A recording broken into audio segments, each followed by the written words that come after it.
राहुल जी ने कहा कि देश में सिखों को कड़ा पहनने के लिए, पगड़ी बांधने के लिए भी मुश्किल है। क्या सुनील जी उनके इस बयान से सहमत हैं? जरूरी नहीं कांग्रेस की सारी बातों पर हां करने के लिए मैं बैठा हूं। मतलब आप भी मान रहे हैं कि राहुल ने गलत बोला? कह सकता हूं आचार्य जी, देश का पूर्व गृह मंत्री बोल रहा है कि मुझे कश्मीर जाने में डर लगता था। कांग्रेस के शासन के अंदर देश के गृह मंत्री को डर लगता था। बताइए, उन्होंने कहा है तो मैं पूछना चाहता हूं कि छाती फटती थी या धरती फटती थी? उनको डर लगता था। और अगर भारत के तत्कालीन गृह मंत्री की विवेक शांत होना पड़ेगा। या उनकी धरती फटती थी तो बताएं। आप बताइए, राहुल गांधी ने जो बात कही पाकिस्तान ने यूएन के डोजियर में, उसको नहीं, जो बयान दिया उसको यूएन के डोजियर में नहीं लगाया देखिए कि कश्मीर में कत्लोगारत हो रही है, कश्मीर में कत्ल करे जा रहे हैं, लोगों को मारा जा रहा है। चलिए शुरू करते हैं। इन्होंने कहा पहले मोदी जी केंद्र बिंदु थे, इनकी नजर में अब राहुल गांधी जी केंद्र बिंदु हैं। अद्भुत परिवर्तन हुआ है महोदय। यूपी में 2 लड़के वालों ने, एक लड़का कितना बड़का हो गया, समाजवादी पार्टी ने मान लिया कि अब राहुल गांधी केंद्र बिंदु हैं, यानी अब पेरीफेरी पे घूम रहे हैं अखिलेश जी। साधुवाद, साधुवाद। क्या आप लोगों ने उनके आगे साष्टांग दंडवत किया है? जय हो। अब मैं आगे की बात करना चाहता हूं। जो आपने ये कहने का प्रयास किया कि इस परिवर्तन के समय में जो राहुल गांधी जी ने जातिगत जनगणना का, देखिए एक नया दावेदार आ गया अमित जी। इन्होंने कहा मुलायम सिंह जी ने जो दबाव बनाया था और उसके चलते हुए, और शरद यादव जी ने दबाव, 2011 में शरद यादव जी जेडीयू के अध्यक्ष थे और जेडीयू भारतीय जनता पार्टी के साथ थी।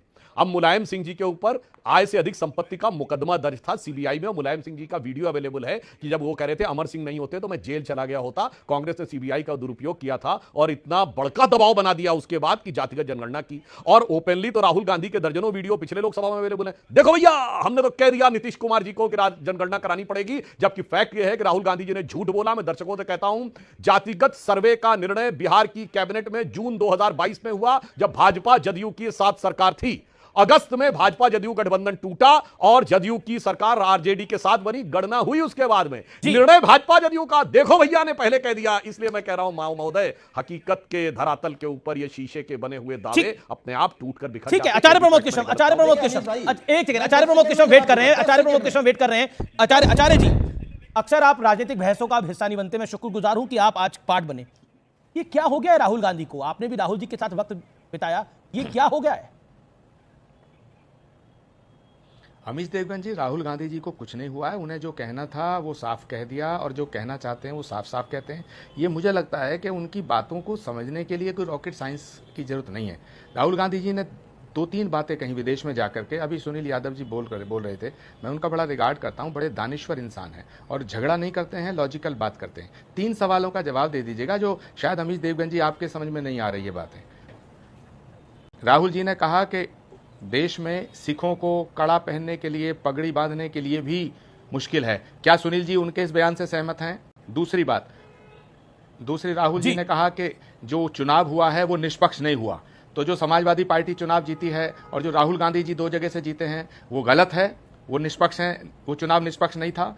ये उन्होंने साफ साफ कहा। इसे समझने के लिए मुझे नहीं लगता किसी रॉकेट साइंस की जरूरत है। अब सवाल उठता है कि वो जिस व्यक्ति से मिले, वहाँ की सांसद से मिले, वो ISIS से उसका संबंध है, वो सरेआम मिले। राहुल गांधी जी जिससे मिले डंके की चोट पे मिले। भाई राहुल गांधी जी जो कर रहे हैं वो बिल्कुल साफ साफ कर रहे हैं, लेकिन आपको समझ में नहीं आ रहा। पहले वो जो नरेंद्र मोदी जी को गाली देता था, नरेंद्र मोदी जी को बेइज्जत करता था, नरेंद्र मोदी के जो खिलाफ होता था उससे मिलते थे। लेकिन आज राहुल गांधी जी ने अपना पूरा एकदम इरादा साफ कर दिया है कि जो भारत को गाली देगा मैं उससे मिलूंगा, जो भारत का विरोध करेगा मैं उससे मिलूंगा, भारत तोड़ने की बात करेगा राहुल गांधी उससे मिलेंगे। अमित देवगन आप सोच लेना, इन मेरे सवालों का जवाब मैं सुनील यादव जी से चाहता हूं। सुनील यादव तीनों पॉइंट पे। ठीक है, क्या आप राहुल गांधी जी के इस बयान से सहमत है कि भारत में सिखों को पगड़ी पहनने में दिक्कत है? क्या आप राहुल गांधी जी के इस बयान से सहमत हैं कि ये जो चुनाव हुआ निष्पक्ष नहीं था, ये बेईमान? सुनील यादव। और तीसरी बात कह के अपने सवाल को खत्म करूंगा कि जो राहुल गांधी जी ISIS के समर्थक वहां जो अमेरिका में उससे मिले, क्या आप सहमत हैं? क्योंकि आपकी पार्टी उस नेता ने स्थापित की थी जिस नेता ने सबसे पहले भारत को चीन से खतरे के लिए सुनील यादव जवाब 50 सेकंड। आप तीनों सवालों पर राहुल गांधी जी से सहमत हैं? देखिए मैं आचार्य जी का धन्यवाद, इसका जवाब चाहिए कि जो बात मैं भूल गया था, मैंने उस दिन अमीश भाई आपकी डिबेट में कहा था कि चाइना देश का सबसे बड़ा दुश्मन है। ये बात नेताजी लगातार सदन में और भाषणों में कहते रहे हैं, आचार्य जी की बात का जवाब। 40 सेकंड लेफ्ट। एक बात मैं बहुत अनुरोध के साथ आचार्य जी से ये कह रहा हूं कि मैं समाजवादी पार्टी का वर्कर हूं, समाजवादी पार्टी का प्रवक्ता हूं, मैं कांग्रेस का नहीं हूं। अगर कांग्रेस से कुछ नीतियां हमारी मिल रही तो हमारा गठबंधन है, हमारी नीतियों पर काम कांग्रेस कर रही थी इसलिए हम गठबंधन में। जरूरी नहीं कांग्रेस की सारी बातों पर हां करने के लिए मैं बैठा हूं। कह सकता हूं आचार्य जी, जो राहुल गांधी जी ने कहा कि चुनाव निष्पक्ष नहीं हुए हैं, चुनाव निष्पक्ष हुए होते तो भारतीय जनता पार्टी पूरे देश में 150 सीटों से ज्यादा नहीं जीतती। अब मैं एक बयान दिखाता हूं, आप एक बयान दिखाता हूं और मैं विवेक से, दुष्यंत नागर से और सुनील यादव आपसे पूछता हूं कि वो कितना निष्पक्ष है। देश के पूर्व गृह मंत्री का एक कबूलनामा है, वो दिखाना इस समय बड़ा जरूरी है। देश के पूर्व गृह मंत्री क्या बोल रहे हैं, सुनिए जरा, और प्लीज ध्यान से सुनिए व्यूअर्स। जब मैं होम मिनिस्टर था उसके पहले मैं उनके पास जाता था और एडवाइस भी मांगता था, तो उन्होंने मुझे एक ऐसा असली एडवाइस किया कि सुशील बोले तू इधर उधर मत भटक, तू लाल चौक में जाके वहाँ भाषण कर, कुछ लोगों से मिल और दल लेक में घूमते चलो ऐसा।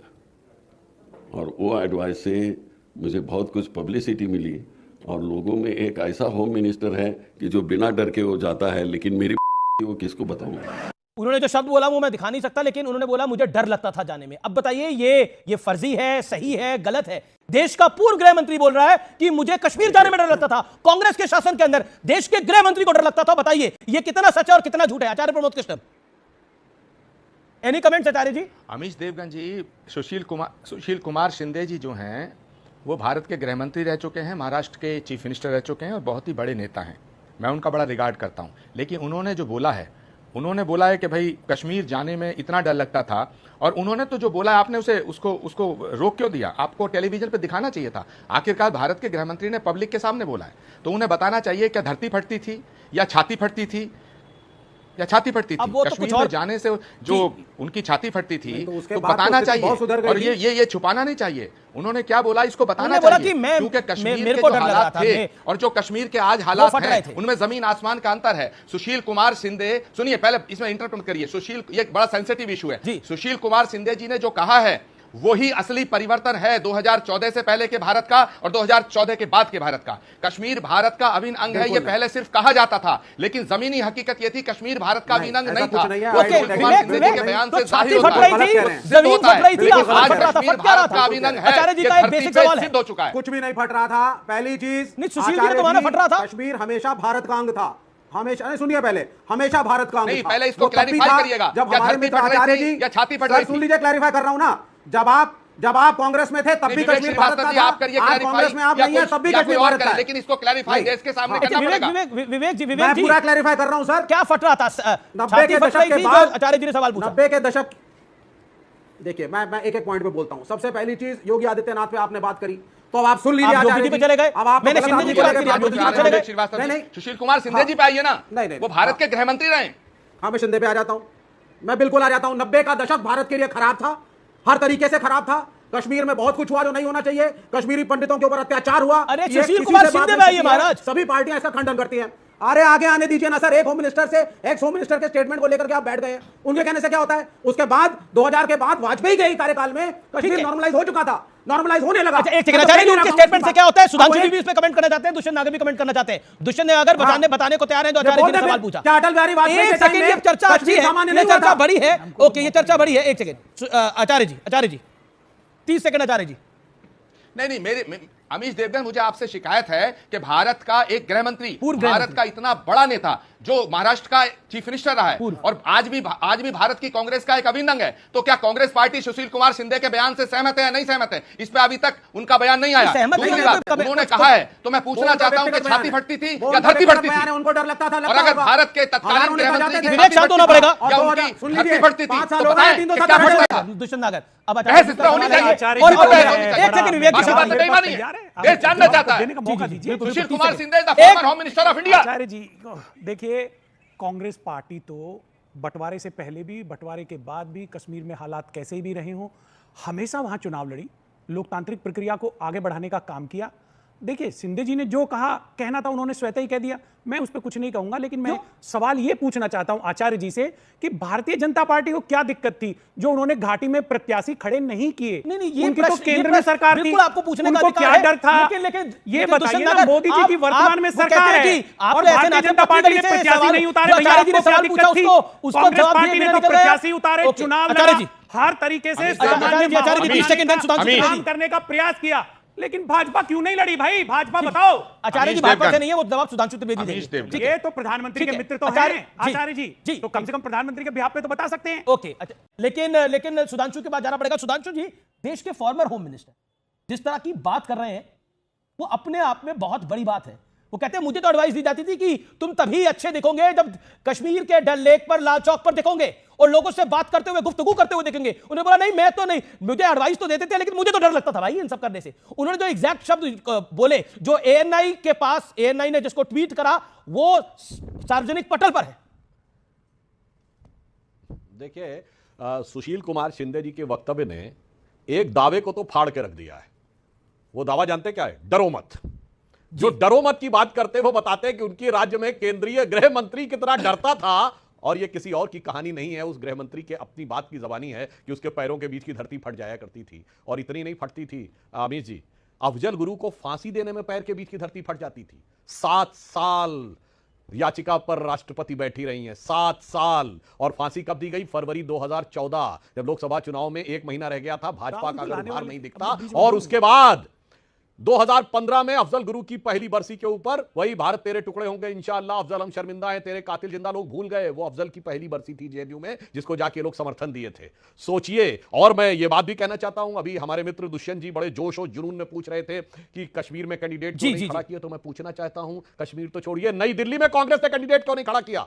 भारत के इतिहास में पहली बार जहां गांधी परिवार का वोट है, वहां कांग्रेस को वोट नहीं दिया गांधी परिवार ने। कौन सा डर था मेरे भाई? और आज शिमला में तुम्हारी सरकार कितनी डरी हुई है कि ये बोल नहीं पा रही है कि अगर अवैध निर्माण होगा तो हम इसको ढहा देंगे। डरो मत, डरो मत। पूछो कितने डरे हुए थे और आकर क्या कहते जा रहे हैं। मैं कहना चाहूंगा, सुनील यादव, था धरती, कश्मीर के लिए पैरों के नीचे की धरती फट रही थी क्या?